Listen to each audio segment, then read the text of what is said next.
The media party, Elections Canada, incompetence and collusion. I'm Brian Lilley with the Rebel.media. Do you remember back at the beginning of December, we brought you the story of Elections Canada giving a $1 million contract to the Assembly of First Nations to do voter outreach, register people to vote, get more people out to the polls on reserves across Canada. Now, this was a problem because this is supposed to be a non-partisan contract issued by Elections Canada, our supposedly non-partisan elections watchdog, but they gave it to a political organization that was making very partisan comments. Well, I'm going to show you through our access to information filing a couple of things. One, Elections Canada just obsessed with what I was saying on Twitter and elsewhere about this. Elections Canada and the media just kind of yawning at this story and saying there was no big deal. And then finally, the incompetence part.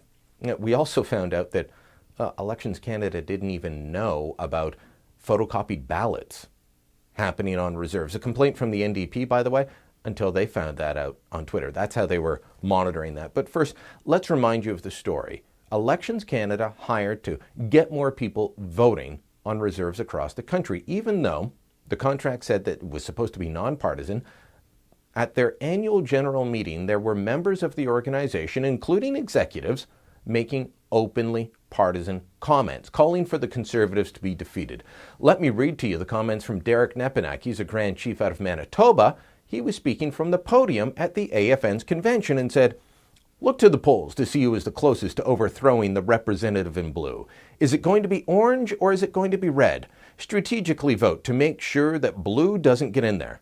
Then there's Grand Chief Pat Madabahi of Ontario. He opened his speech saying, "I'll keep this very brief. We've got to get rid of these Conservatives. Thank you." And then Ghislaine Picard, an executive of the AFN, said, "These are exceptional times. We've had 9 years of a Tory government that has done nothing positive for our people." Sounds pretty partisan to me. Doesn't sound like a non-partisan set of comments from an organization that's out there trying to get people to vote. Were they also telling people how to vote? Well, these guys were, and that was happening at the AFN convention. This contract shouldn't have happened, but I don't blame the AFN. They're a political body. Blaming a political body for being political is like blaming the scorpion for stinging you. It's what they do. Why was Elections Canada in bed with the AFN on this?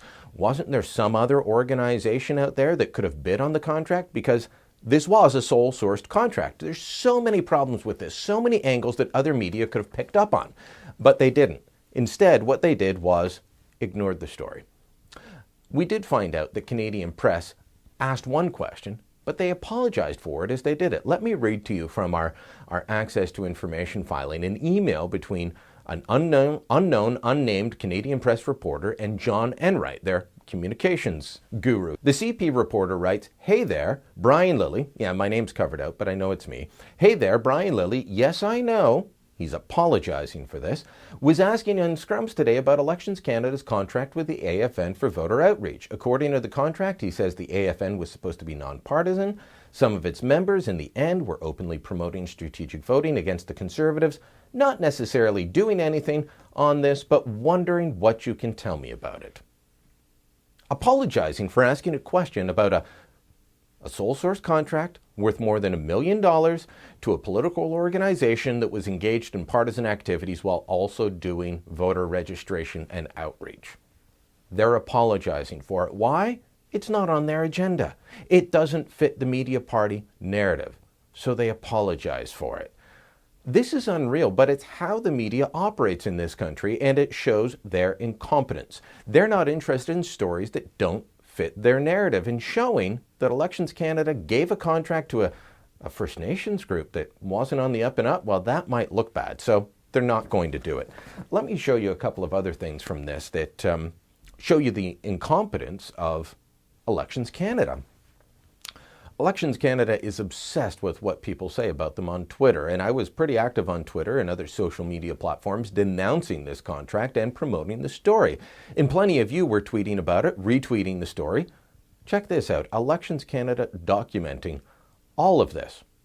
Now, I can kind of understand that. It's how communications works these days and what a communications department would do. But then there's something scarier. We also find out through this access to information release that Elections Canada didn't know about some of the problems with voting on reserves except through Twitter. Nikki Ashton, a New Democrat MP, was complaining about photocopied ballots and other issues. Elections Canada was tracking it on Twitter. They weren't finding out from their own people. They didn't have knowledge of this. They were checking the Twitter machine.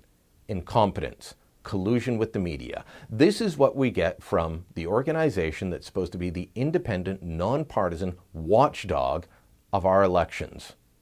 I don't know about you, but it doesn't leave me feeling good about the future of democracy in this country. It does, however, leave me feeling like I've got to say it again. It's time to fire Mark Mayrand. And if he can't be fired, Mr. Mayrand, you should do the honorable thing and just resign.